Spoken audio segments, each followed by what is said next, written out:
Hello, every person slash folks out there, and welcome as I hurriedly run around and try to close out any distractions and other programs I may have open. Looks like we're pretty good on that department. Uh, Welcome to not a usual. I don't get to rattle off the usual today. We have a special edition live stream with a focused topic today, and that topic is on this February 10th day, the subject of failure.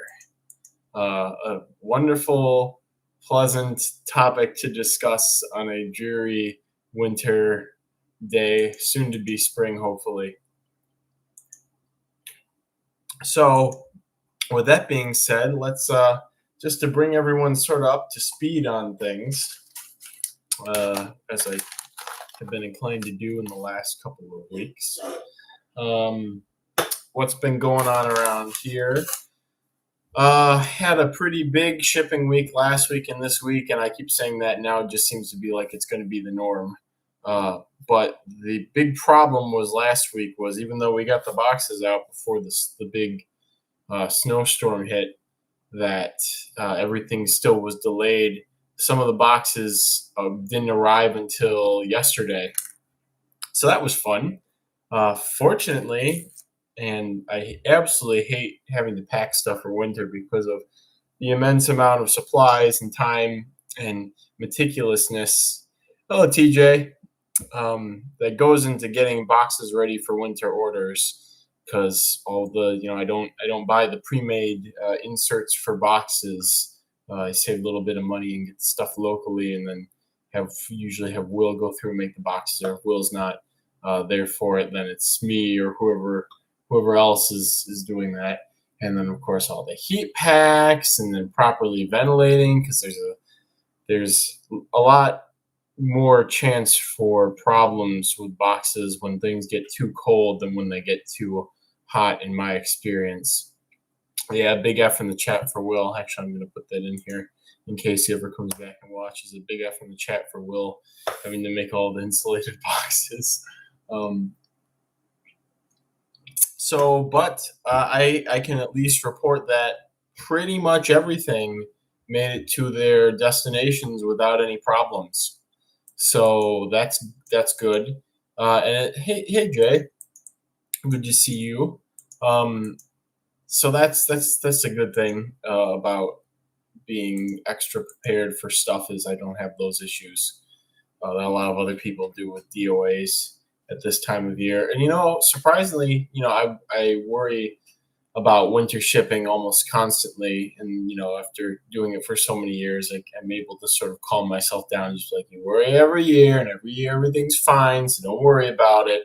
But I've never had those sort of worries about shipping in spring, summer, or fall. I just slap the bugs in the box and just be done with it, and I have no second thoughts because have never really had any major problems with summer shipping, no matter how hot things got or wherever the box went to. So, but it's making me kind of reconsider whether I want to extend live arrival guarantee to priority hold for pickup boxes during the winter time, because over a week in transit with sub or close to zero temperatures and things still making it to their destinations okay is quite the trial for things to have to endure and make it through all right. And I know that the winter shipping price probably puts off a couple of people from ordering. It seems like most of the time if people want something, they're just going to buy it anyways, even if the shipping's pretty expensive. But it would be nice to open up that to people who don't want to spend a ton on the shipping alone. So let's see. With that being said, anything else I need to talk about? I don't know how long this live stream will be. I know it's going to be a little more focused, as I had said before, with the topic. But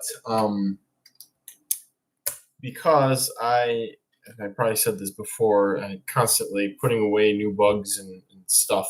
But this is one of those days where I didn't realize how much stuff was supposed to be coming in. So a bunch of mantids, a bunch of miscellaneous bugs, assassin bugs, and bunch of millipedes, and just a whole bunch of just sheer volume of stuff came in today, and I haven't been able to get all of it away, and I have an expo on Saturday, so I'm like, I really need to get this done because I have to pack for the expo tomorrow, and blah blah blah, and just so with that, moving onwards. So talking about failures. I was doing some. I was going to get a little bulleted list and stuff ready for sort of things to talk about here. I was thinking about it when I was shaving earlier and stuff, and I was gonna, have a little bit more of a formal write up for what I wanted to touch on, but obviously failed to hit that mark um, this week. So I guess I'll just sort of start wherever I feel like it. And I guess I'll go with sort of failure as it pertains to just particularly the invertebrate folks. So, and I'll start with sort of my perception of the history of things as well. So when I started keeping bugs back in around 2005, 2006, it would have been 2005, I think. When December 2005 was when I first got my hissing cockroaches in. And also a little aside, speaking about failure and whatnot. So Victor has actually figured out how to get out of the yard. So he has not been going over fences in the yard, but he found a spot where my neighbor on one side has a very sort of rickety fence, and there's a big hole in part of it, which is usually completely blocked off by my poultry run. But because when I built the run, I didn't want to build it right on the property line, just in case whoever bought his house, if he ever decided to sell it when have any sort of like disputes or anything about it. So I put it pretty firmly on my side of things. So that left a stretch of area between the fencing for my poultry run and the fencing that he had for his yard. And so there's a hole in a part of it. And Victor had figured out that if he pushes his fat head through some of the branches and the brush fence that I had piled up to keep the deer out along that side, that he can actually make it to that hole in the fence, and then he gets into the one neighbor's yard. And that was fine for a while because I could discourage him from doing it and whatnot. But what it has evolved into is he's found that he can go all the way to the back of my neighbor's yard, where there is a tree that fell over the rickety fencing, and that he can actually then escape into the great beyond, going that way, where instead of it being a bunch of fenced off yards as it is in that direction, it's just a big stretch of people who don't have any fencing on their yard, so he can just take off and go. So he figured out how to do that. So he is, until I can get more proper fencing up, which I was going to redo the fencing anyways this summer, or this spring rather, but there's more of a sense of urgency to it now. So until I can get that fencing up, I've had to put him outside on a very long lead if he wants to go out and hang around the yard.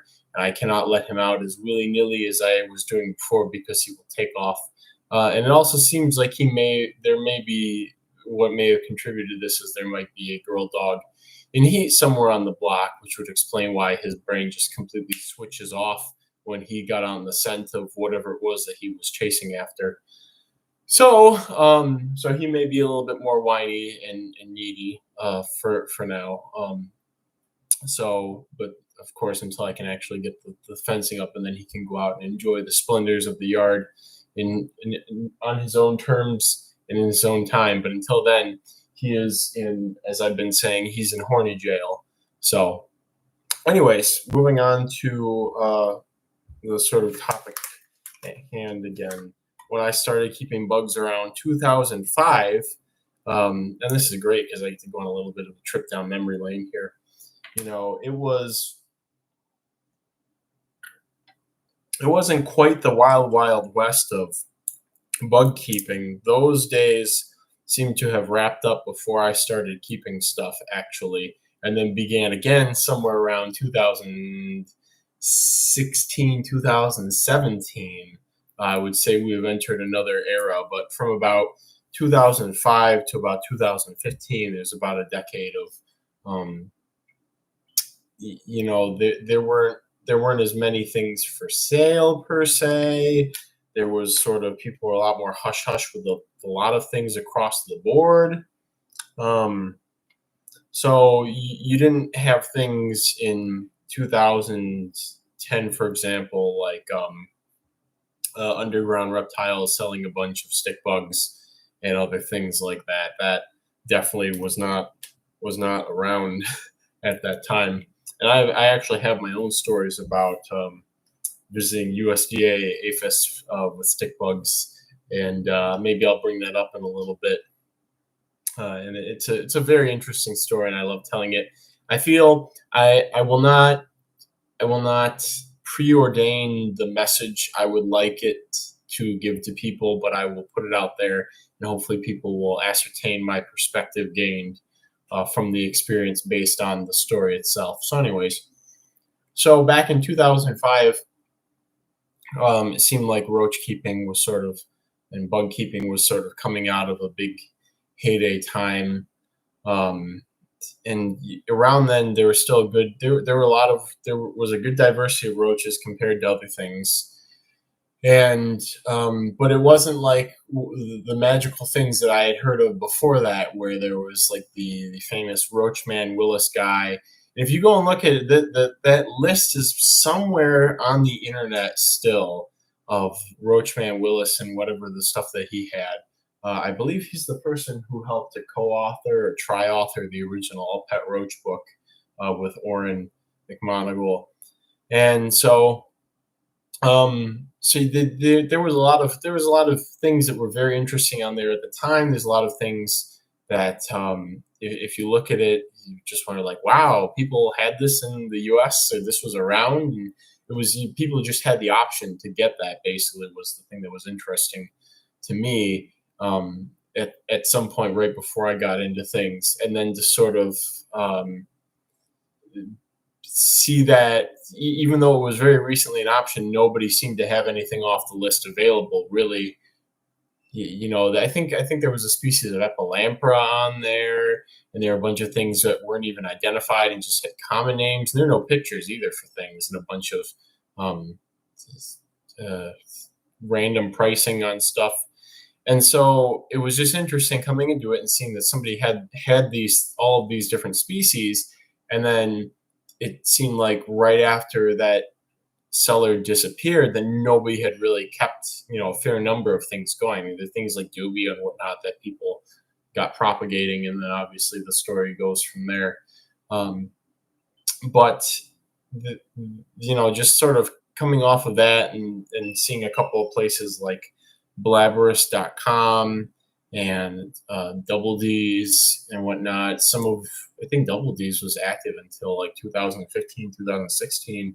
And I believe that Dexter, I think he had cancer, and he was telling me that he was getting a degree in water quality treatment or assessment or something like that, and that he was switching careers to that. And so, yeah. So where was I going with this other than just reminiscing? So basically, and you couldn't go anywhere else to find other things like isopods. There was like one website that had isopods, and it had like 3 strains or species on it. It was like isopod. Isopod World, Isopod Planet, and they had like dwarf whites, the Spanish oranges from Oren, and then maybe like one other thing, and it was just like dwarf purples. And it's just so fascinating to think about, that. So basically, it seemed like a lot of people weren't keeping a lot of things really per se, and it seemed like things hadn't been around enough for some species of anything for people to sort of get a bigger picture idea on how to take care of them long term and what worked and what didn't work. And so moving onwards from there, and then again, like I said, there was sort of a renaissance, it seems, in 2016 where people just sort of stopped giving a crap across the board. And we have all of these crazy things now propagating and available that were unfathomable as recently as 2013. So going into how that applies to sort of like the failure aspect of things is sort of looking at trends and the reasons for why people fail with things. And I was kind of thinking about trying to break it down into sort of a very concise and easy list of why people fail with stuff. And I feel like very broadly it can be put into certain categories of neglect, which is something that I in the past have struggled with, not just due to being overwhelmed or overburdened or being inefficient with stuff, but also due to life situations, which happens to everybody. I you cannot find somebody who's had a collection of bugs who hasn't had a time period where they've been like, oh, I moved, or oh, I went through a divorce, or oh, I lost my main job, or something like that, and I had to either get rid of everything, or they couldn't take care of anything, or something like that.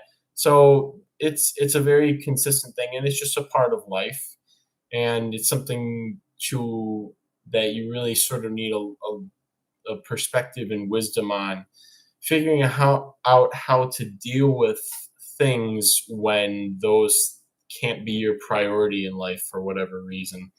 So I understand, when that sort of stuff happens. And I feel like that's the most acceptable reason for, or one of the most acceptable, as I get ahead of myself before thinking what the other ones that I come up with were. So that's one thing. Another one is a misunderstanding, which is a lot more common before a lot of the message boards and Facebook and Discord groups and websites, etc., had popped up, which is basically it's not the same as misinformation, which is that's going to be the one of the big whammies coming up eventually.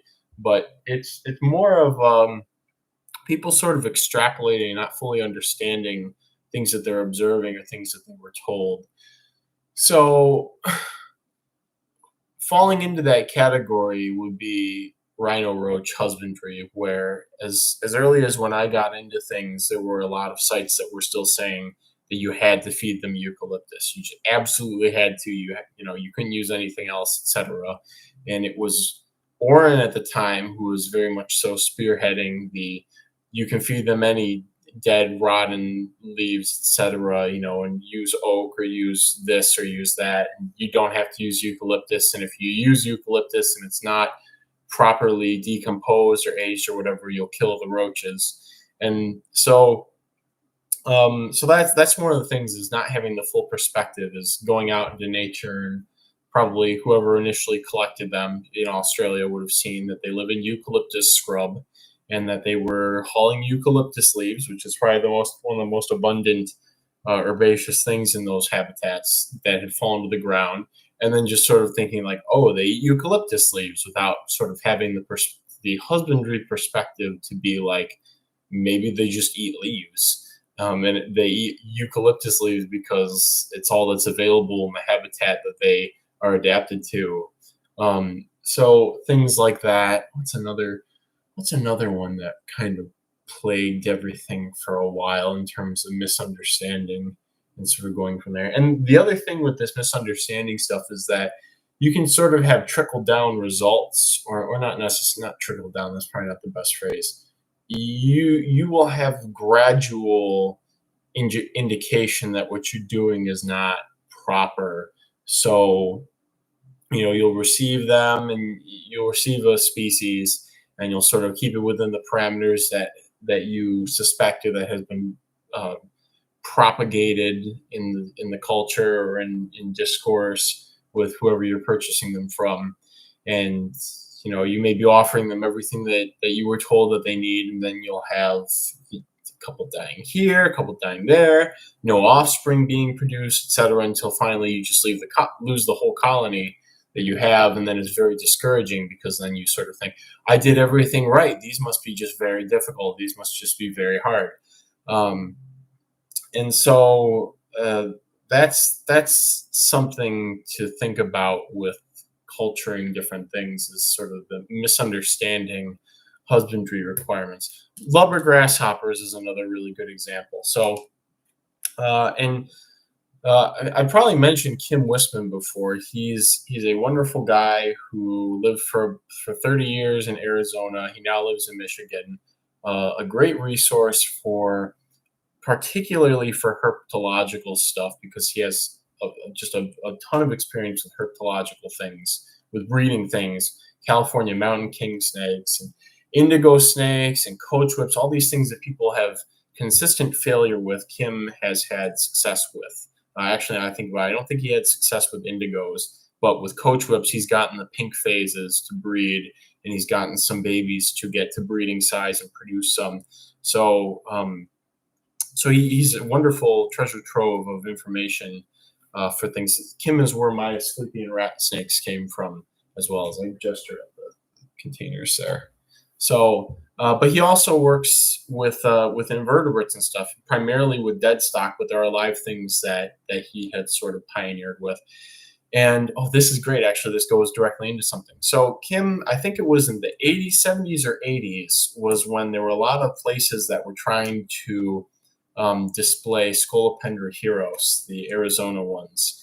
And so these zoos and institutions they would collect Scolopendra heroes, or have somebody collect it for them. They would ask, "Oh, where did you find this?" And whoever collected would say, "Oh, we found it out in the desert." They'd go out at night road cruising, or they'd go out just looking around, and they'd find Scolopendra heroes crawling around, and they'd be brought into captivity, and they would be put into an aquarium with a couple inches of gravel or sand and a water bowl, and within a couple of months, they would just die. And nobody was having any success keeping them, getting them involved. And everybody's scratching their heads like, "Oh, why are they dying? Oh, they must be ate something special. Oh, they need to specialize this. Oh, they need that." Well, Kim was actually the first one, and there's a publication with the North American, is it American Invertebrates in Captivity Conference, which has been going on since I don't know when, but it would have been at least back in the 80s.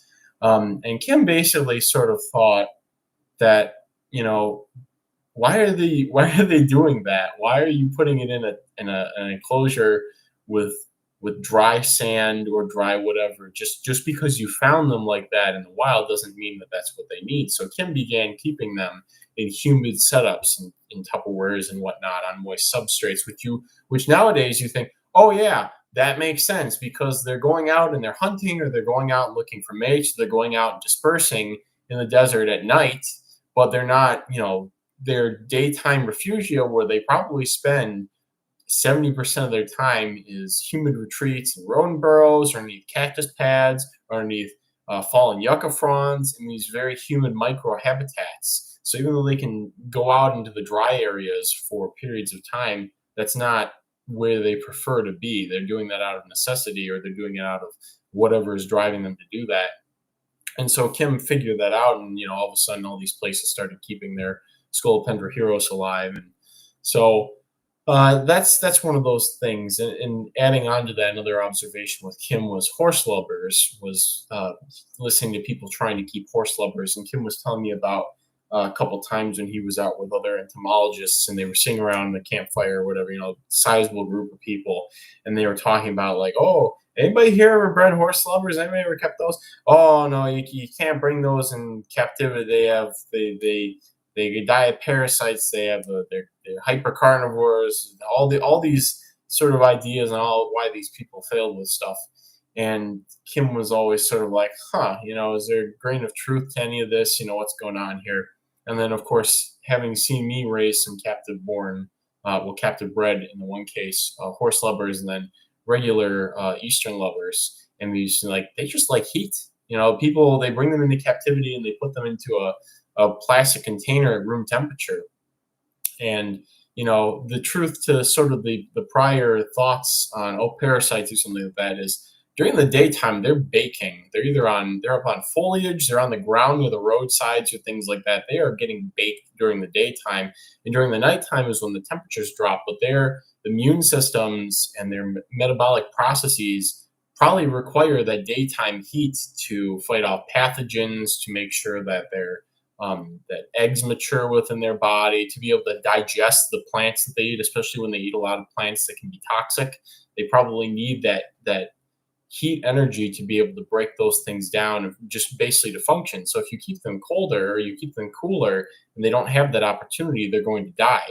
It's like with eastern lovers, where it's required for growth that they can warm up. Um, so sort of getting the full picture on a lot of these things is something with this misunderstanding for reasons why you can fail in captivity. So let's see, neglect, misunderstanding. I mean, acts of God, as they are called in insurance companies, where you can just have something catastrophic happen. Falling into in that category would be things like pest organisms getting into your culture. These things are not. They're not. It's not that they're rare. It's just usually with fair planning, you can account for this sort of stuff happening. If you know that you have a problem with centipedes and leaf litter or something like that, you can adjust your parameters to deal with that. Or if the room gets too hot, you can adjust. You would know that before having a large collection or something in those circumstances. Some situations that I can think of are, I think it was on Roach Forum or Arachnoboards a long time ago. Somebody was keeping their dubia colony in their garage. Hello, Louis Batoi, noted getting lovers baked. Or noted get lovers baked. Yeah, they do love their heat. A lot of grasshoppers do actually, and I feel like that's why grasshoppers have not really caught on, is because they really need to be kept more like a basking reptile without the UV than any other sort of. I mean, as I have all these tanks here, I had grasshoppers in all of these previously, and they've been switched over to be used for roaches and beetles and whatnot. But a lot of until my grasshoppers hatch. But a lot of grasshoppers really they need the heat, ventilation, and good, fresh, steady supply of food. So, but this person who had a dubia colony in their garage in a sterilite bin or something, and they had heat lamps on or whatever. And I remember, I can't remember where they were, if they were in Texas or where exactly, but I remember them posting and saying that a mouse had gotten into the colony. It could have been a white-footed mouse or a house mouse or something. And they posted the pictures of just like all the mangled, eaten up dubia roach corpses that this mouse had gotten into the colony and was like chewed in like the bottom corner where they never saw really, and was going in and taking the roaches out and sort of like piling them up somewhere in the garage somewhere. And when they finally found it, it was just a pile of all these corpses, just the wings and legs basically. So things like that. Centipedes getting into cultures. Things are getting into cultures they shouldn't be in. Suriname roaches are pretty notorious for that. I will toot my own horn here really quick and say that I have not had problems with Suriname roaches in a couple of years since I have overhauled all of my husbandry with this very obsessive focus on containment, and I have very good results with that. So I'm quite proud of that. So if you have problems with things getting into other bins, tighten up your security measures for sure. So, so acts of God, things happen like that. People have stuff overheat all the time. There was somebody on the garter snake forum a while ago, had a very large collection in a room or something like that, and thermostat malfunction and just bakes everything, supposedly. So, and so sometimes I do wonder if these things are not acts of God and if they are actually acts of man for whatever reasons. And of course, I would be the first person to be like, "Oh, my house burned down. I need more roaches again, everybody," for sure. But sometimes I wonder with large collections if something else is going on there, like if people realize they're in over their head with snakes or something like that, and then whoopsies, malfunction, we've been paying insurance on this colony. Let's get a little payout because nobody's buying our snakes, or can't get these snakes to breed or something like that. So I'm always curious. And then adding on to that, I don't know if anybody's seen that there's that I think is a Netflix series that's coming out called Bug Out, or a Netflix special on some shenanigans that happened at an insectarium with stuff going missing and all the general debauchery that happened in the situation. Having known actually Woldek, who's in that documentary, at least in the trailer, he's shown very briefly. Having known him and having heard some things from him about what happened, I think I have a pretty good general idea before watching the series to be like, I wonder who's really at fault here or something. Just from hearing what he had said from that situation. So, but I'm curious to see it because obviously it's a topic that's very dear to all of us. It should be, they've edited and cut it and whatnot to make it very dramatic and very flashy. And who knows if it'll be the next Tiger King or something like that. But anyway, so sometimes acts of God happen and acts of man happen. I can't really think of too many times that there's been acts of man happening with bug stuff other than that insectarium thing. I'm going to read what Dynamoterra said. Also, hello, Dynamoterra. I once intentionally mixed locally collected surnames into my giant mixed species tub in my doobie bin. I regret that. Yeah, there was I think it was Matt K on the Roach forum, who made a very poetic sounding post, maybe circa 2010. And I believe, and it had a really good title, and that's why I remember. I believe it was called "Complacency, Not If, But When," and he went into how Pycnoscelis cernamensis had invaded his Pycnoscelis nigra culture, and how he froze the whole culture because they had been contaminated. But then there was some random person who commented on it.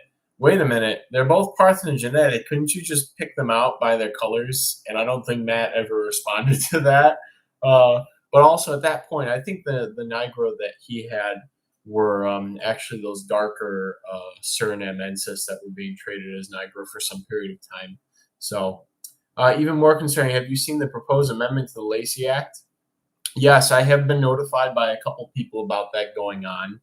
The fact of the matter is that pretty much all invertebrate keeping that's not arachnids has always been a gray area.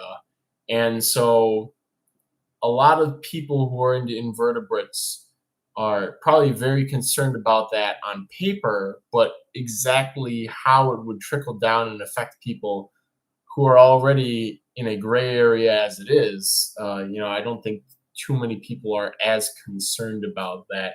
And fortunately, USARK is good at getting people worked and riled up over that. Although, I feel like there hasn't been as much. I feel like back around circa 2014 to 2016, USARK was very active. I followed the Facebook page and whatnot for all of that. I think I've donated a couple times at expos to their raffle auction things. So I've done a little bit here and there to support them because, there are arguments on both sides of things. The ecological reason for these sort of blanket bans and white lists.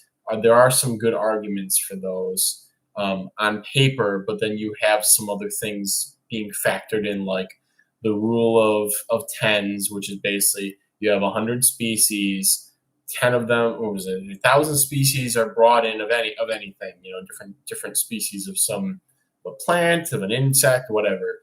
1,000 species are brought in. 100 of those species will get loose into the environment, just straight up get out in some capacity. Of those 100 species, approximately 10 of them will become established wherever they have been released. And this is just, small, very self-maintaining populations that could go extinct or could just sort of persist in perpetuity. And then out of those, one will go on to become an economically significant invasive species. So, um, that is both an argument for and against those sort of things with respect to blanket banning stuff. Is that there's that one species that can get out, but then the other question is what sort of economic value is being lost with these blanket bans, and not just the economic value, face value, but also sort of the bigger ecological picture with, you know, these these habitats where invasive things tend to thrive tend to be places that are already disrupted and disturbed and that are in dire need of ecological restoration and stewardship. So by blanket banning potential invasive species and not fixing the root of the problem, which could be things like urbanization or destructive agriculture or just apathy and poor land management practices, you're not really fixing the problem, in my opinion. So it is concerning. This stuff seems to come and go over time. It will be interesting to see what sort of characters and what sort of decisions are made. The other thing is it's not just USARK who's involved with this, since there's been there's propaganda on both sides for these kinds of things with respect to being pro and against. So obviously, people for a while were hammering the Burmese python situation in the Everglades, etc. And then surveys weren't turning up as many results. And then there was also the note that things are, invading the canals, and then the habitat changes from big sugar and agriculture slash and burn agriculture, and just all these complex interweaved things were going on, basically. So, but where I was going with this is, because of the wording of the law, there's a lot more support against it, or of the proposition against it, than I think there is for it, in the form of the fish keeping folks. And fish keeping has been around a very long time. And one of the propaganda, and again, it's propaganda, but I'm not using that. It's not got a bad or a good connotation to it. It's just, it's a certain viewpoint that's being pushed to trigger an emotional response or to get a response out of people. One of the pieces of propaganda that seems to be used by the animal keepers is the fish keeping stuff, which is where I think I saw one. I went on Facebook to get somebody's information for 5 seconds. Oh my God, I don't want to go back on Facebook. Anyways, and it was like, does your child like to have you ever had a fish tank? Well, that's going to be illegal, and if this passes or whatever. So that's being pushed because there's a very strong emotional argument when you see that, because as an uninformed person, you would look at that and be like, oh, they want to take away my kid's fish tank. They want to take away their guppies and their goldfish and stuff like that. And people, will think that this is eco-terrorists who are trying to just ban all animals, which that's the other side. Sometimes there are those nutcases in there on that side of things that can be showing my true colors here. But the reaction being provoked is basically that this is some hippie legislation that's being pushed through by people who hate animals and hate people keeping animals and stuff like that, and that, I've had an aquarium for years, why can't I keep having one, or something like that.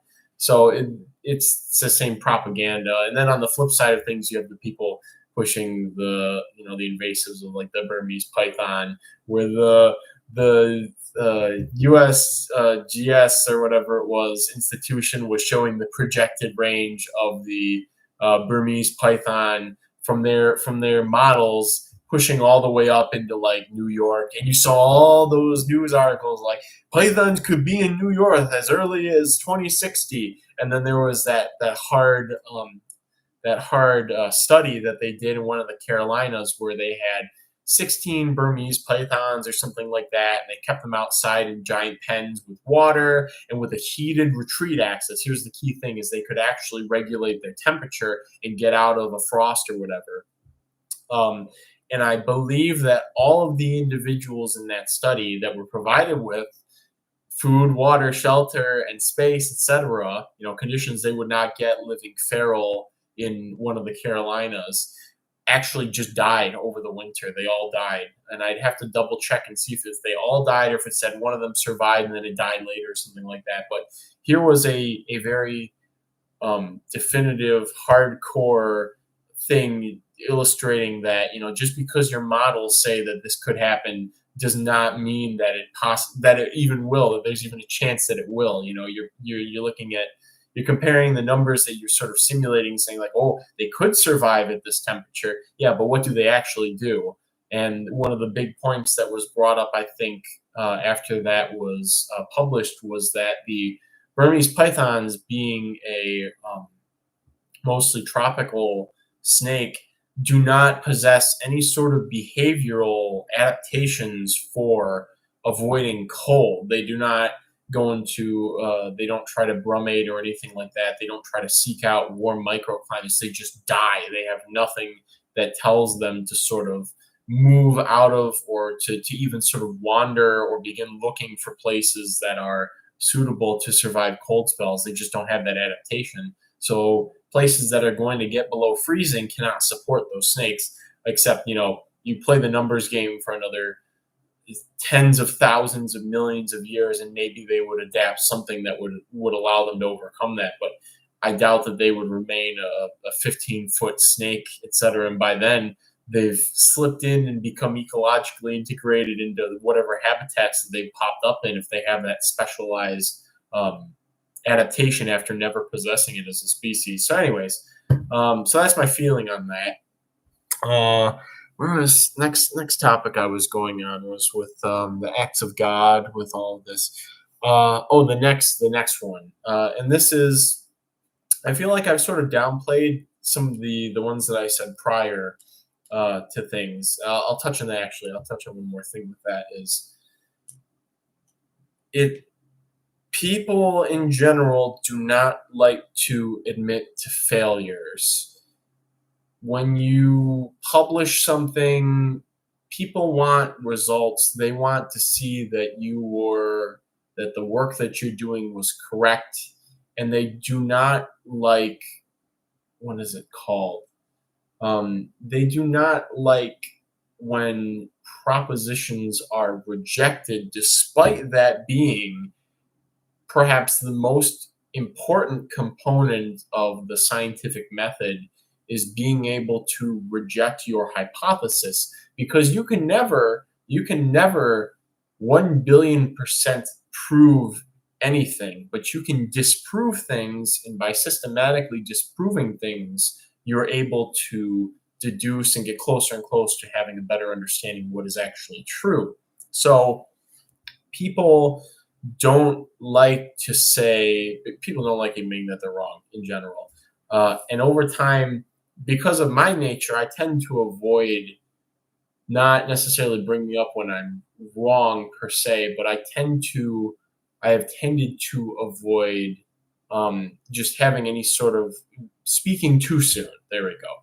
So it's one of the reasons why I take my time with adding different roaches and stuff to the website, is because I don't want to add something and give people very fleshed out information on how it should be cared for, etc., without having a thorough understanding of what I'm saying, so that when people have problems, I can help them troubleshoot. They don't end up with egg on my face, because I feel like that's not right for the direction that I like to run Roach Crossing.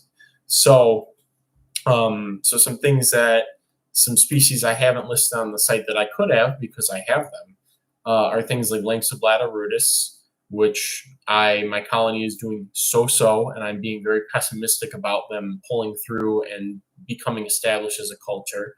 And Fortoioica was a species Ecuador. So I have those. They're doing very well. They're doing far better than the Lanceolata we're doing, I believe. But I'm not going to put them on the website yet, because I haven't actually produced a generation of them myself. So I cannot speak with in good faith on, here's how you perpetually culture this species.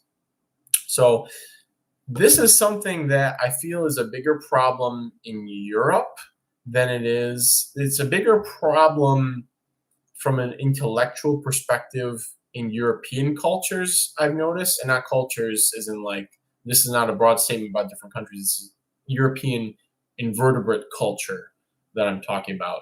It seems like it's a bigger problem from an intellectual perspective in European cultures, and in the United States, it's a bigger problem in the commercial side of invertebrate keeping. So, uh, going to that, so that there have been times in the past where I have reached out to different European keepers to see how they were raising something or how they had found in the wild, etc. And people, they're very quick to list that they have it in culture, even if they've just received 10 wild caught adults. And so they make, this is very general. I'm being, being stupidly general, and I would love to be told off on this if I'm being overly presumptive. But there seems to be a trend to, I have acquired it, therefore I will breed it, and it is established, it is done.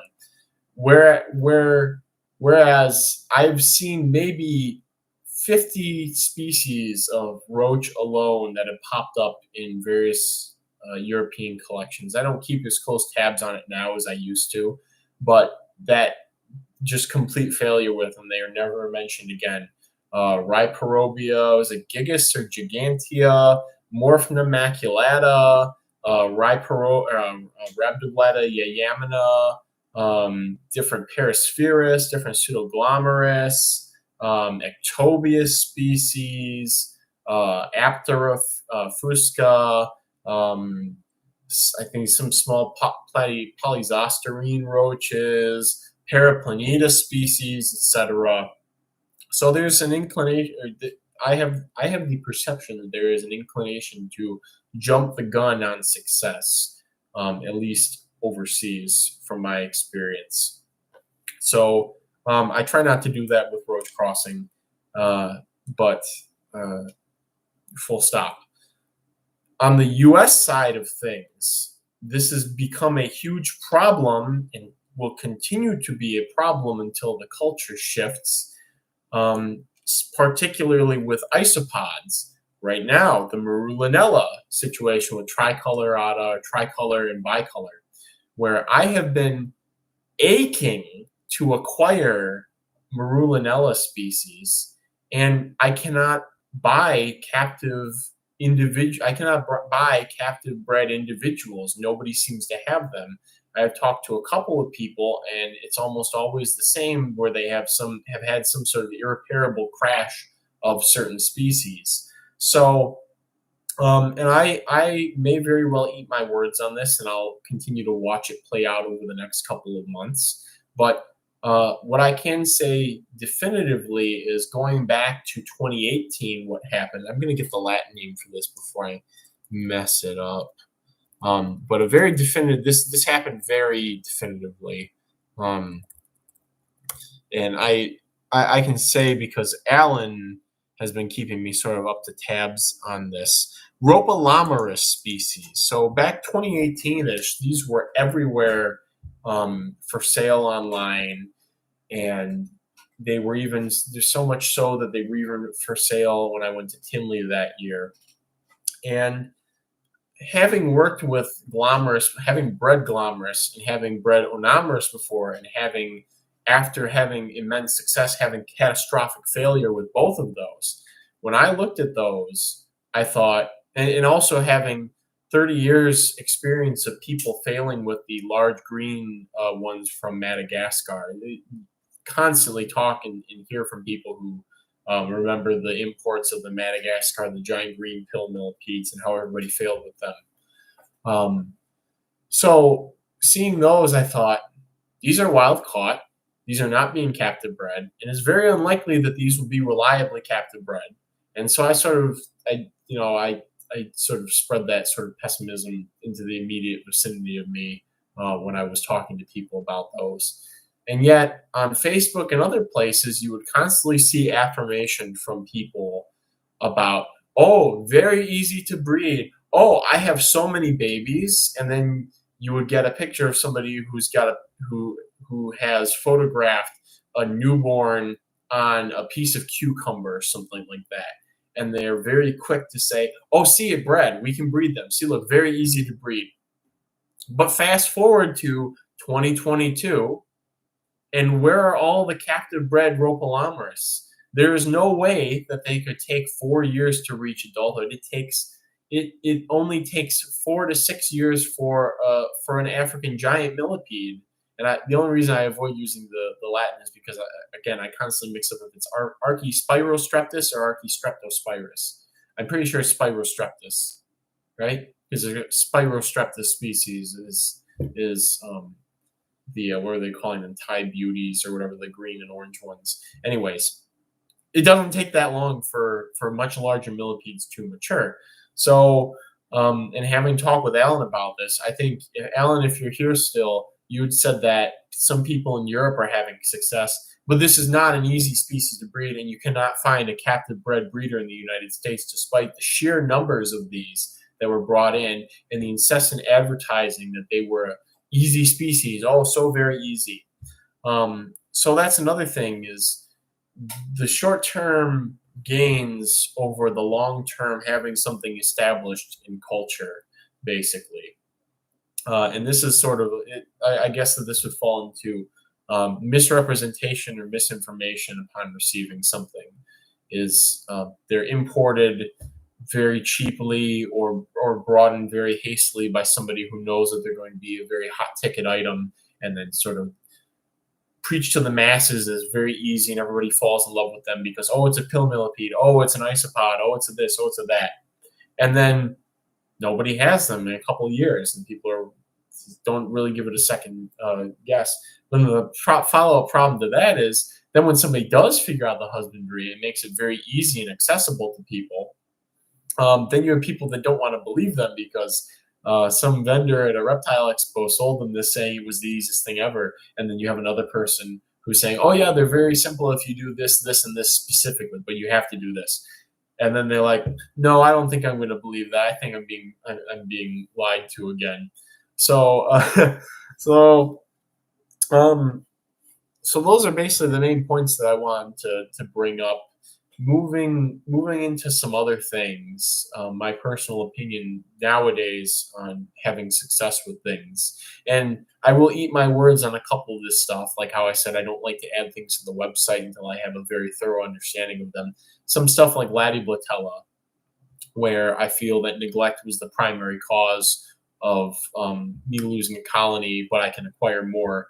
So I have things like that still on there. And it also serves as a guide for people, as a spring point or a starting point for if they acquire the species and want to give it a go. So, you would know not to keep something like Latiblatella soaking wet with no ventilation constantly, or you wouldn't advise somebody to do that with a hissing cockroach or something like that. So it gives them a spring point to sort of experiment on their own by, again, most important, as I've said, figuring out what does not work.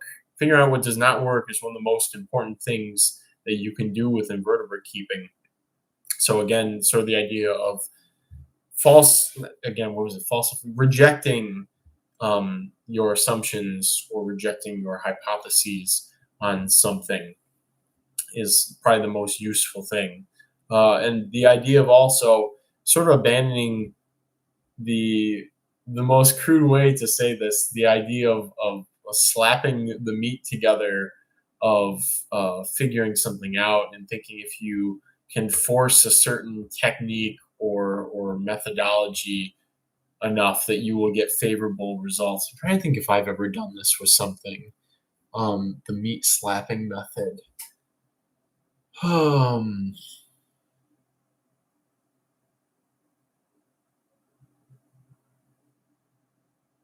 Yes, very recently. So I had acquired some Typhoonectes natans Sicilians, and I was told that they're very easy, etc.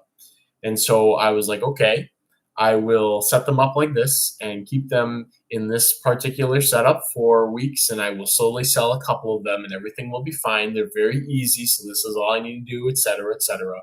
And then had a catastrophic failure because first I was keeping them in smaller volumes of water and trying to feed them sinking carnivore pellets. They didn't like that. Up them to larger volume of water, the aeration, all that other stuff, and tried feeding them something else, thinking, well, now they have more space, so they'll do better and they'll eat these. Still didn't do it. I ended up losing a lot of the Sicilians that I had because of the meat slapping method of, oh, well, I think it's going to work like this. And I was told they're very easy. Instead of perhaps stepping back and thinking a bit more critically and being like, I'll do a very large enclosure that is all ready for them. I will do something very fail-safe, such as feeding them fish chunks or earthworms, which is going to be a pain to acquire consistently or a pain to keep the water changed, etc. Um, and I will put a fair amount of time and energy investment into doing this. But then again, meat slapping is kind of useful for some things because if you get in wild caught or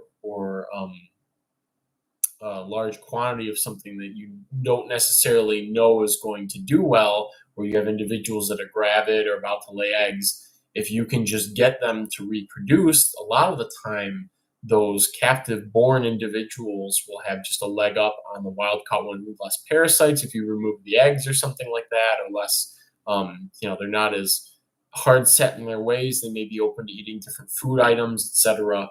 So a good example of that would be with the crickets that I captured when we went to Arizona. So I caught a bunch of crickets and I put them into deli cups with some substrate. And I put the substrate in there because I thought, okay, if I screw up or all these crickets are full of whatever parasitoids or something happens, whatever, they'll lay eggs and I can at least incubate the eggs and hatch out the nymphs, and they'll be relatively clean with respect to these old adults that are collected later in the season, etc. And so, success and failure with this method. The failure would be the ones from Arizona, where it seems that a lot of them had hitchhiking velvet mites on them, and so crickets lay a bunch of eggs in the cup. Kyle doesn't get to the cup very quickly because he's unpacking and prioritizing stuff from Arizona. Set the cup off to the side, wait for a hatch, check on it later, and realize that all of the crickets are gone and all of the eggs have been eaten by velvet mites. So I guess a success if I was trying to raise the velvet mites, but I was not trying to raise the velvet mites. But now somebody can do something with that information. Maybe somebody who wants to raise velvet mites could raise some gryless crickets and create a setup where you could alternate crickets through the bins to lay eggs and then add the velvet mites. Then you'd be able to culture the velvet. I might actually do that this spring because there's a fair sized velvet mite species that lives around here, and their season is almost here. So, anyways. So a failure for the crickets from there, but a success because it worked, and that's how it worked in one of the other cups, which is the Nebraska or Kansas. I have the label on the container. Grylus that I collected. It worked exactly as I had anticipated, and now I have a good culture of those going. So that's the meat slapping method, where you can have potential for a lot of failure and you have potential for a lot of success. And the nice thing there is that I feel like it's, in some situations, it's a fair trade of the amount of effort put into things versus the results that you get out of them, especially with wild caught things or things that you're very uncertain of. The opposite of the meat slapping method is the everything and the kitchen sink, or the smorgasbord method, which is where you don't really know exactly what something's going to need, so you get a small number of them and put them into a very large, perfect, beautiful enclosure with all kinds of outfittings and whatnot, in the hopes of them being able to find exactly what they need when provided with everything in abundance. So it's the opposite of the meat slapping method, which is great if you have something rare or something you really don't want to lose, but it's very space and resource, etc. intensive. So different strategies. Moving on to, I want to talk about some of my personal failures with inverts, but also extrapolate that to with roach crossing. So in the past 6 years, having to move twice and having some personal life turmoil, I was not prioritizing things like roach crossing. And obviously, a lot of people know and have their own fair share of stories about what had happened. And I feel like in some ways it was worth what had happened because now I have the perspective and the wisdom to act on potential problems and make sure things don't happen that way again. For example, instead of becoming relatively unresponsive to emails for vast periods of time with no indication as to why, now I'm able to update the homepage, and I'm more abundantly updating the homepage and whatnot to sort of keep people toned into what's going on, so that it's not just oh, he's gone.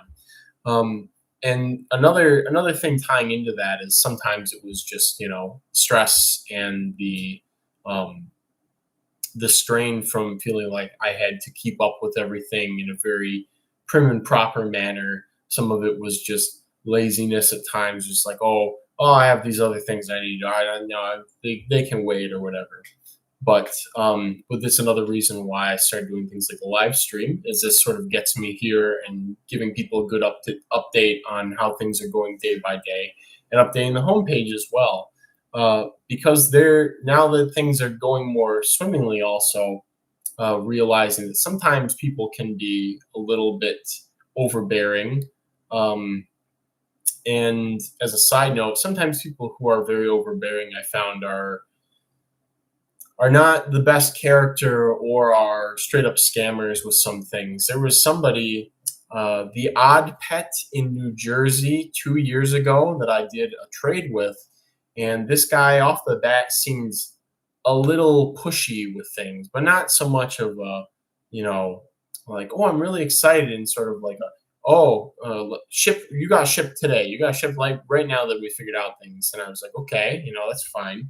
And so I kept this gentleman updated because he was being pushy, and I had just a little voice in the back of my head saying like, you should really just sort of go above and beyond for this, not just to see what happens. And so I sent him pictures as I was packing. I sent him pictures as I was shipping. I sent him a picture of the label. I sent a picture of the box as I was at the post office. I sent him a picture of me handing stuff to the post office. I told him all, what was happening play by play with this. And then the second the box was handed off, he just fired off on me and saying that, this is horrible. I've never had such a horrible experience with anybody. And I've been in this thing for a long time, etc. And right then I realized, oh boy, this is probably a scammer. And so he sent this, he just sort of blasted off on me for what was, I felt like, which was no reason. And then he immediately responded with something like that after he had shown the update that, the back package had been processed and was being shipped to him. He said, this is a terrible experience. And you know what? I should just keep these bugs or something like that. But I'm going to send you your thing and then I'm never going to talk to you ever again. So next week comes, he sends the box. Pretty much everything is dead. But additionally, there were a couple of extra things that I included with the box. And they were things that I figured somebody who was another invertebrate keeper would enjoy. So there were some armadillidium localities, and I think it was some other sort of small roach species. And he had actually had the audacity to send those back in the box, not just send them back, but obviously had not taken care of them. So pretty much all of them those were also dead in addition to things that I received. So another reason why I need to listen to the little voice back here with things. So some people can just be pushy and edgy, and it's either because they're scammers or they don't actually care, or that's just in their personality. And so there have been a couple of days lately where Will and I, because it's Will and I on shipping days now, where spend the whole day doing packing, spend the whole day doing shipping, have the whole inbox cleared, and I have to sort of say to myself after I've done 9 or 10 hours of work in a day, you can relax now, and there's still this sort of paranoia that I have to be ahead of everything and completely on track, and every inbox is constantly cleared, site completely up to date constantly. And I do have to remind myself that I need to breathe sometimes too. As much as I love doing the Roach stuff, I do need to let the brain and the body relax sometimes, and take some time to surprisingly do things unrelated to bugs. So, anyways, getting back to what I was talking about, which was with sort of failures of cultures, getting into specific things that I have failed with, um, and regret. The biggest one, this immediately comes to mind, is Heterogomodes hebraica, which is a kick-ass sand roach from, um, it may be Israel now, it may be Palestine, but in that general area is Heterogomodes hebraica.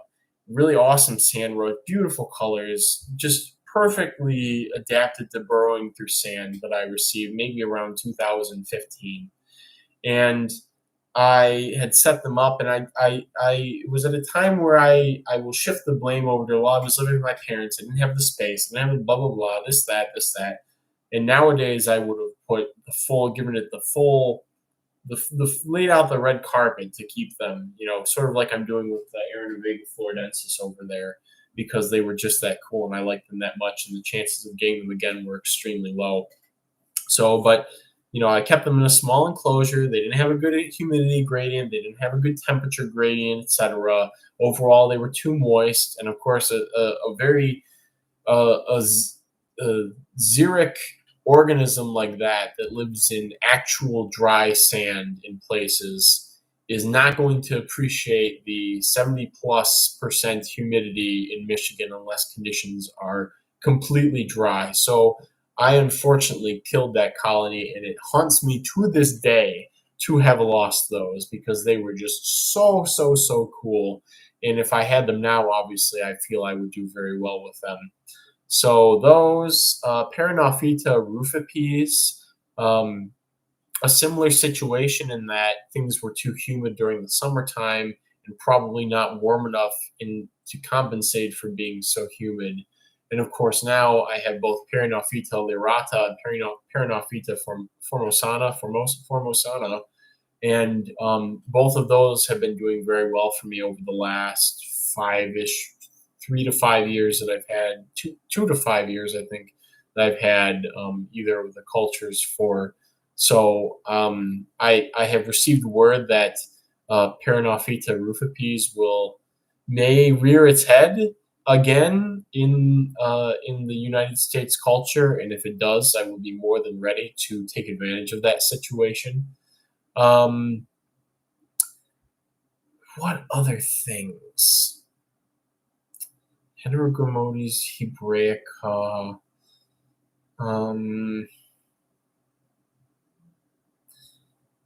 Formosan sand roaches, we never really got a for sure Latin on those, but it seems like they were just very difficult all around. And I had been keeping them at some point, like my Ernavega tonkawa, and they weren't doing very well. And everybody has lost them by now. So, yeah. And I'm trying, it's both nice and it's distressing not to be able to remember all the things that I had failed with, and a couple more just popped into mind, specific roaches and whatnot. But it's also kind of pleasant to see that things that I've acquired after that have actually been doing well, or that colonies that I've received again are getting reestablished. Lamproblata, can't remember what species it was. Lamproblata that I received from Ecuador. They did extremely well, and then again, the humid conditions and cooler conditions during the summer in the old bug room were not very conducive to them. But those are a real shame, because we don't have another representative of that subfamily. So if I had those again, those would be very easy. It's basically Eurycotus husbandry for those. Eurycotus species Venezuela, which I understand may also pop back up in the U.S. in the future. And again, And really the humidity in the setup style that I was using that would doom a lot of things.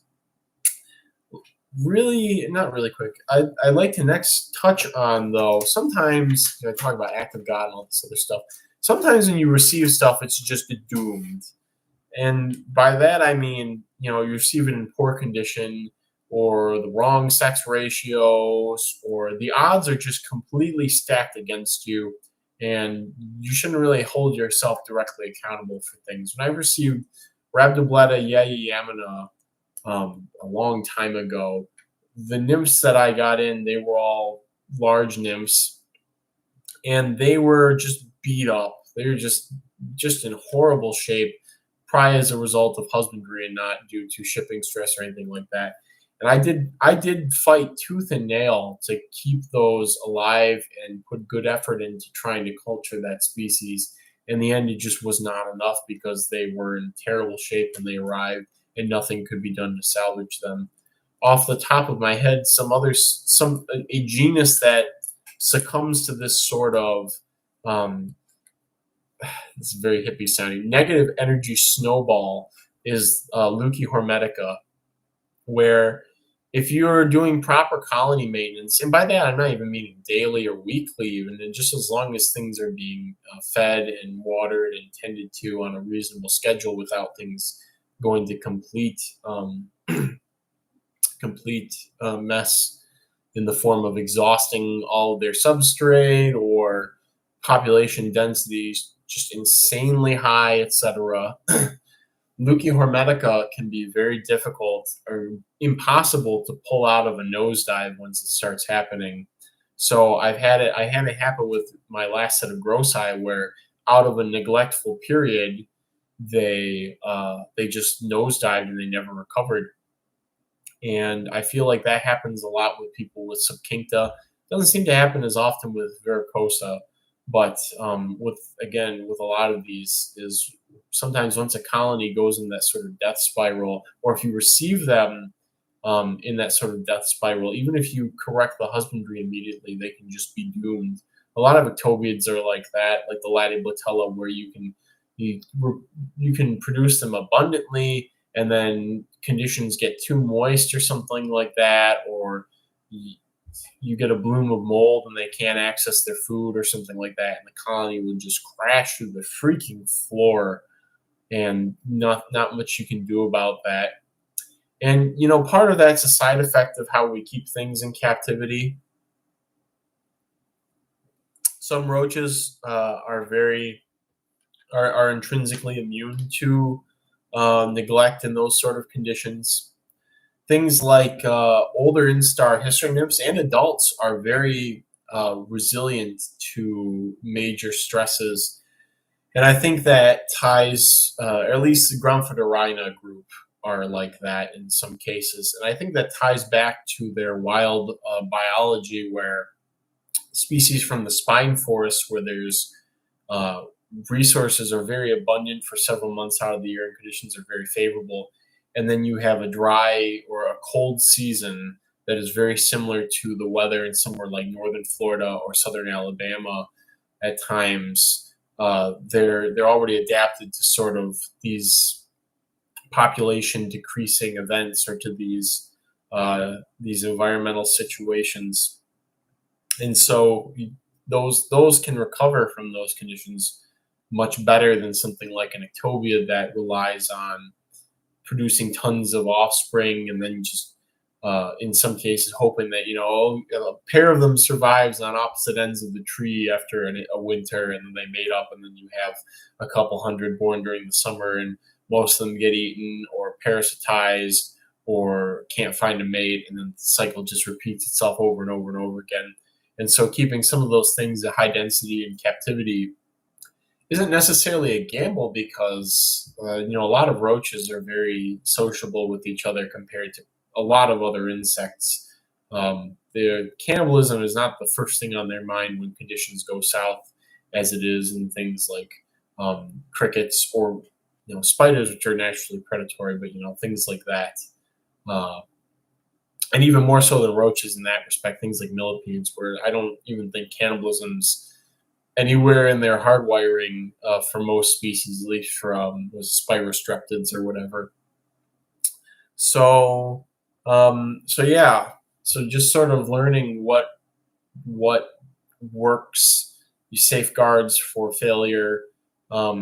Some things like the Rhabdoblata rustica situation, which we have had a favorable outcome to, fortunately, with everybody, all the people that I would consider to be very much so experts at keeping them just lost them, and we all ended up blitzing that one guy on Facebook to get some. The one guy who had a very nice selection of roaches, but who was not necessarily tapped into this sort of tighter knit community where we can think of like, oh, TJ has this, oh, Alan has this, oh, actually he lost his, but he's getting some more from this guy or whatever. So it was nice having somebody outside of that sort of circle. So now we all have Rhabdoblata rustica again. But then the question is, are we all going to? We're all going to put the effort into keeping them going this time, right, guys? Like we're not gonna we're gonna give them the extra space and the extra whatever we need in our particular setup styles to prevent them from crashing, right? I actually have a spare 10-gallon on hand. I was not joking in that in that other live stream where I said that I would just transfer them over to another container as soon as the population started to uptick. I will actually do that because I am tired of everybody losing their Rhabdoblata rustica all at the same time, and then having to beg other people for some.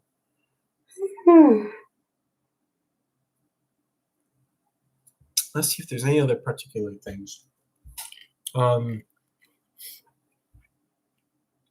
I will say that I feel that knowledge or the wisdom of how to deal with different species or crashes or new things that you acquire is very important. On a side note, consistency is too, because sometimes the semi-meat slapping method can work for things where, there's plenty of people who, or like Parkablata, Alan, with failing with stuff. With consistency is there's people who may have stuff in counterintuitive setups, but because they consistently provide something in a unique way, it's very easy or very intuitive to them, they'll still have immense success. What comes to mind with that is the olden days style of keeping roaches on just nothing but egg cartons. And so people do that and still do it where it's just an egg carton setup. And they can do that because they either spray them frequently or they have a special spot where they place an apple or an orange or something. And so the roaches can all easily access that. And, in a style setup that I may have or that somebody else may have, where to get the same results that they're doing, you need to, you would just wouldn't in that style. So you can't do that in a sealed jar per se, or in a heated 10-gallon glass aquarium, or in a Tupperware bin or something like that. So sometimes, and maybe I brought this up before, there's somebody a while ago who had contacted me about their Derapeltis pollinoi colony, and they basically were telling me that they're doing great. I have so many of them, and they all come up and eat at a certain time, and the colony is doing wonderful. But I'm not. Am I keeping them the right way? I don't have this type of bark, or I don't give them this type of food. Am I keeping them the right way? And I was just like, if it works, if it's working, then yes, you are keeping them the right way. If you're having long-term success, who cares if somebody tells you you're keeping them the wrong way? You're the one who's actually getting results. So, again, the emphasis that I also have on people sort of figuring out your own style for keeping things, because I know for a handful of people in the chat, the style setups that I use does not work or would not work for your day in, day out husbandry approach, but also probably not for your lifestyle, where it's not something that you want to have to tend to frequently. So yeah, that's sort of my spiel here.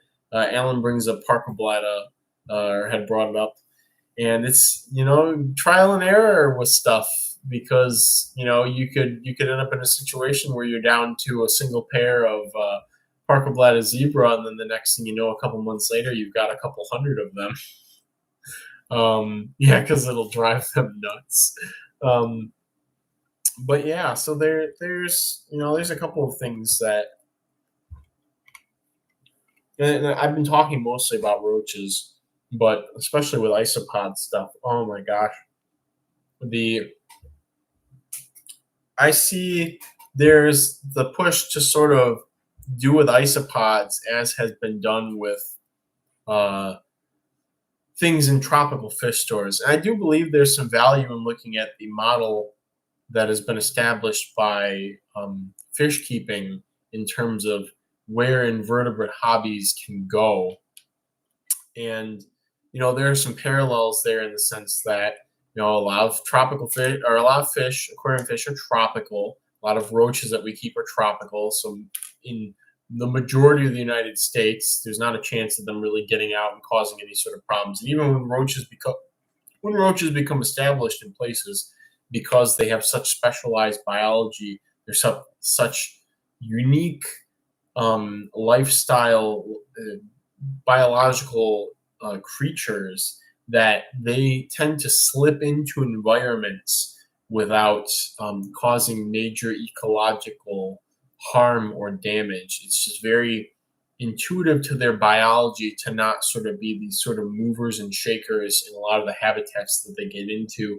They just sort of slip in there and take advantage of the odds and ends that pop up stochastically, and that's been their strategy, is just being able to do that for a lot of different roach species. So it's not something like an emerald ash borer where they'll get out and they will kill all the ash trees in a foreign habitat and they have no predators or anything like that. Even though there are roaches that have chemical defenses, um, a lot of them seem to be very specialized in what they target, in terms of repelling things. So something like even Uricotis floridana, only the adults are the ones that produce the actual defensive secretions. And so they're still heavily predated as nymphs and whatnot by ants, etc. Paraplanitas species, I mean, they have their uric acid and whatnot. And they've already had the opportunity to get to most of the places that they can colonize, at least in the United States. And we don't see them, getting out into wild habitats and terraforming them or causing massive ecological disruptions. They just sort of slip like a glove into places niches that are not really occupied by something, or that they can just sort of capitalize on. So, and a lot of things can eat roaches in various stages. It's not like they have such heavily specialized physical biology or behavioral biologies that they renders them completely unpalatable. Things like a lionfish would, in that sense. So where I was looking at aquaculture and the situation with isopods, all the crazy stuff about they need limestone, they need calcium, they need this, they need that, and all the people killing all these new varieties of Cubaris and Nasodillo and Marulinella and blah blah blah. It's it's just I can see sort of the strategy that's sort of being taken, where you don't just sell. The bottom line is not just selling the isopod. You need to sell everything else. It sort of takes the ground up idea of isopods or invertebrates in general as sort of a, find in your backyard and throw some leaves in with it, and then there you get to have some fun with this invertebrate, and something that's very doable at home, very hobby-esque, and more sort of turning it into a commercialized industry.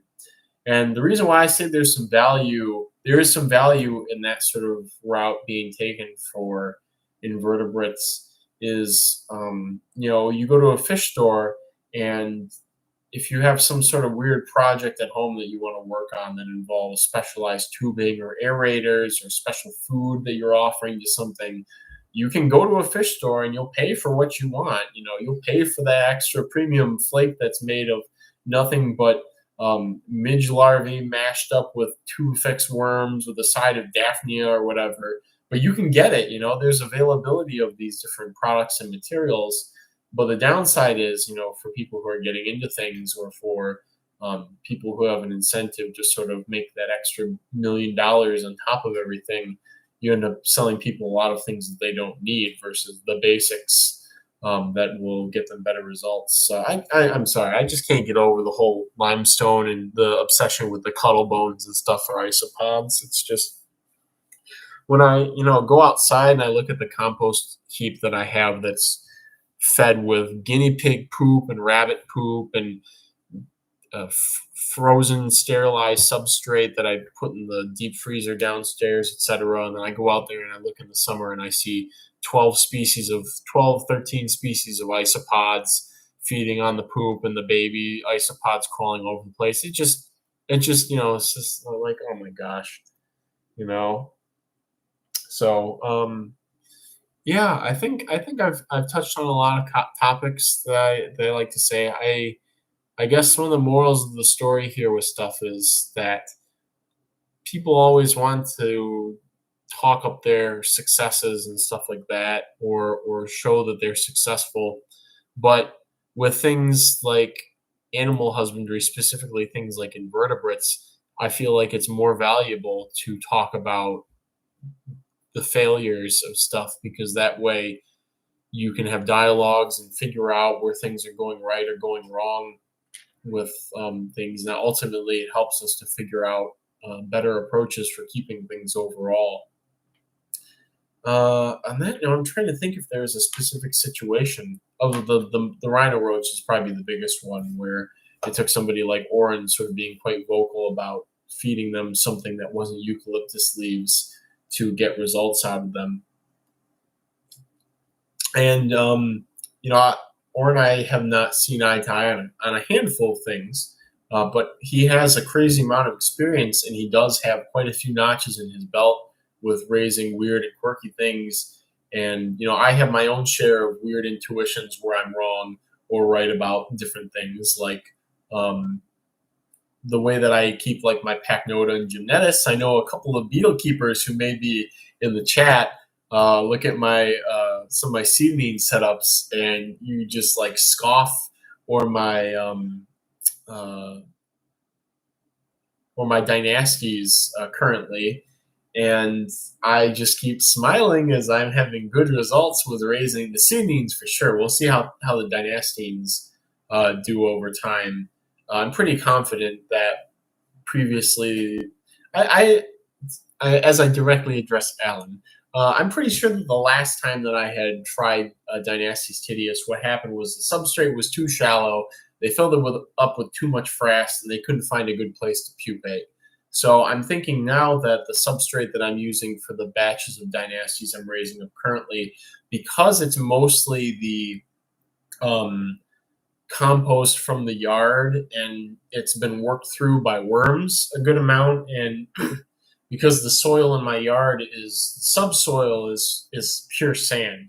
So when the worms go down there and they mix the compost in with the adjacent soil levels, it works a lot of sand into the compost material, and I feel like that is creating better conditions for the dynasties in the containers, in that when they get ready to pupate, they're going to have access to a better quality substrate without as much frass and whatnot. I'm also keeping them individually because, well, for the Grantii, I really want to produce my own Grantii this year from that one female, because Kim said we probably wouldn't find any in Cave Creek Canyon, and we ended up. So getting a line going from that would be very sentimental for me. So with things like the seedlings, where I have just amazing success with the Pachnota, it's like, yeah, I think this is the way to go if you really want to produce a good number of them and whatnot. Still to be determined on the Goliath larvae. I do have an update on the Goliaths while we're talking about failures and whatnot, because I had a partial failure last year. I was able to get one individual to adulthood, and I lost the other ones to pupation shenanigans based on assumptions that people had told me about where they will and will not pupate. So with this current set of Goliath larvae, I have them all in a very large communal enclosure, And I had a couple of larvae that I set aside to take to a local expo because I feel like I had a good number. I could make a couple of them available. Um, and so the ones I kept in the expo cups actually were not. One of them was just not doing well at all. And so figuring, okay, I'll add a little bit of protein or something for these guys. So for the one that was just like looked like it was on the verge of death, I put in some soaked dog food pellets, and it seems to be eating through those. For the other ones, I put them into some cups that were filled with very high quality mycelium infested white rot wood, and those seem to have really gained a lot of weight. Those two were in better condition, anyways, when I had decided to put them into these new cups of stuff. So the one that I gave the dog food to is recovering quite well. But these ones that were in good condition, fair condition to begin with, that I put into the very high quality, like to the point where it's just a block of white mycelium, basically, they are also gaining quite a bit of mass. So I'm wondering if maybe they're more like the canids, where they just not necessarily predatory, but would probably attack other things that were inhabiting the wood with them, as a lot of seed beans do. Pachnota don't seem to mind other species of Pachnota, but the Chronorhina and Messinarhina will eagerly go after other genre that are kept with them, in addition to eating the substrate that I gave them and the dog food, etc. So I'm wondering if that might be the case with the Goliaths, but we'll see over time. I couldn't find any in the big communal setup. I think they all burrowed down into the bottom layer. So I guess I'll just have to keep refreshing the substrate and keeping an eye on it, and praying that I get that 7 months from now I end up with some adults emerging out of there. That'd be pretty fun. Actually, I need to secure that lid a little bit better, because they can push out and get out of there if they start crawling around, if they decide to not pupate by going straight down. So, any other things I wanted to discuss today? I guess that's it. So that's sort of my notes on failure in general with respect to roach keeping and invertebrate keeping. Uh, Again, the takeaway message is, I feel it can only help everybody to be very upfront about failures and whatnot and what doesn't work. I feel that there are some forces that are sort of working against that for miscellaneous reasons. But I think that moving into the future, some of these things are self-selecting, where um, I haven't had anybody ask in the last 5 years about feeding eucalyptus leaves to rhino roaches. So it seems like that message got around in a fairly good amount of time. I'm trying to think about other scenarios where that.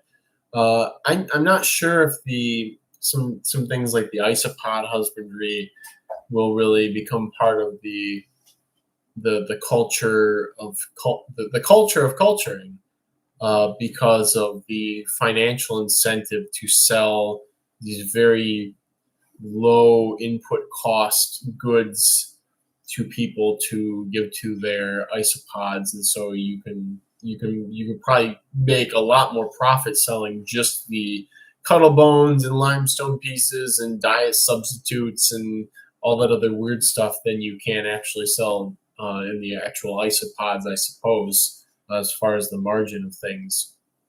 So, and then of course the shenanigans going on with the Lacey Act, and now all this stuff with the permit system, where people are listing all the exotic Cubaris and Nasodillo as Murina for their formal permits, and it's just like, that's not that's not very candid of you to do those things and sort of contribute to the overall misinformation and sort of perception that some groups may have of working with and culturing different organisms, is sort of shady or underhanded when you do things like that, instead of being very candid up front about things. So, uh, and I feel like that's a pretty good place to stop for tonight. So the chat's not as active as it usually is, and I would hope that maybe it's because people are listening instead of coming at it with a lot of questions, or perhaps some people just decide to skip the stream or watch it later, maybe because without a lot of input, it is kind of a standalone. Um, what was I gonna say? Videos, videos on things. I broke the ice the other day. I put up that picture or that video of the pseudoglomerus family on the apple slice, and of course family in the loosest sense of the word. The babies were probably the females, but who knows if that was the actual father. But it's a cute and I feel acceptable anthropomorphization, because all those pseudoglomerus may be very directly related anyways as it is. So, but I broke the ice and I put up a video that was not a live stream, and so we'll see where things go from there. Um, I Part of the reason I don't do or have not done a lot of videos in the basement or in the bug room is because uh, I'm constantly conscious about the quality of things. I like it to be very beautiful and presentable and flawless. And as people who have probably been listening to things over the last couple of months, I'm very much so a perfectionist. So when I get when I get overwhelmed with orders or with getting things in, there tends to be a bit of chaos down there. And so before I go presenting my collection, which is of course my one of my crowning achievements in my life up to this point, um, I would like it to be as tip top and perfect as possible. And thus, I've decided to sort of do some changes to the layout of the Roach room. And I decided, sort of, Will and I were joking, memeing about this yesterday, because we sort of took an easier day because the shipping's just been really getting to both of us lately. And so we took a day to sort of not focus heavily on husbandry and whatnot. And so we went off and went to some fish stores and stuff. And I was joking to Will and telling him that, hey, man needs a hobby when I was purchasing some fish, specifically loaches. And so I've added a full rack for some aquariums. And it's not just going to be for loaches. There's going to be a good variety of different things on there, with an emphasis hopefully on some aquatic invertebrates. And so where was I going with this?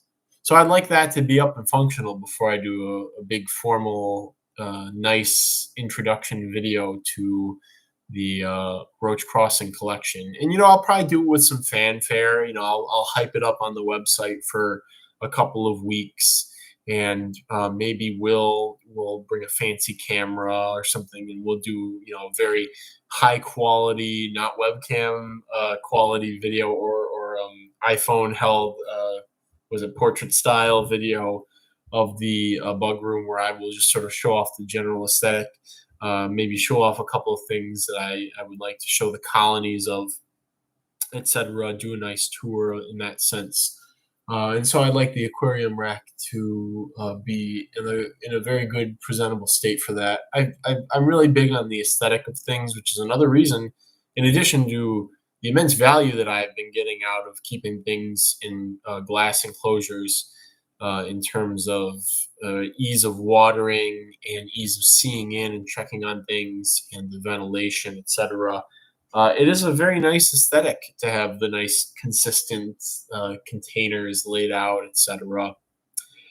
And so I would like to sort of capitalize on that when I finally do a big reveal of stuff, because the last images I had up of the bug room, I think I had like 2 islands that were very sparingly populated with bug containers, and now again it's getting to the point where I'm like, All right, we have to have this area for walking. But if we walked only through this section, we could get away with putting another rack here. And if we turn this, we can put another rack here. And we won't be able to go through here, but we can go around this way instead.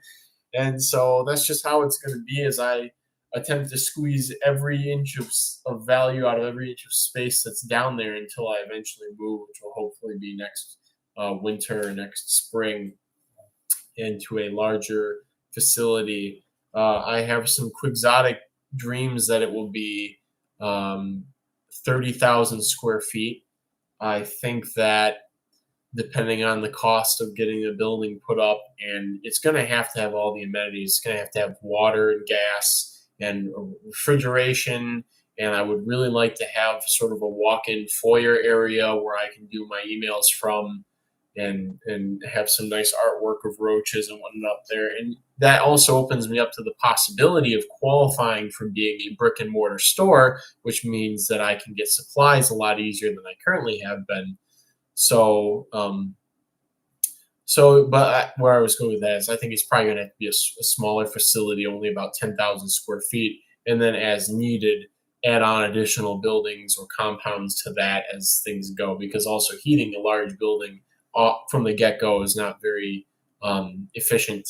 So, but 10,000 square feet might be manageable, and maybe 20,000 square feet might be the upper limit for initially. But if I can get to 50,000 square feet, I think that would be a nice life goal.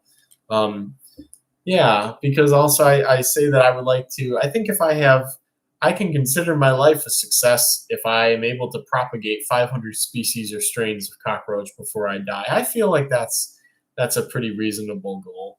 And currently at somewhere around in the early 200s ish. I want to say maybe 220 or 230 ish, but it's been a while since I've gone through. It's actually probably been 6 months since I've done a hard inventory of species and strains.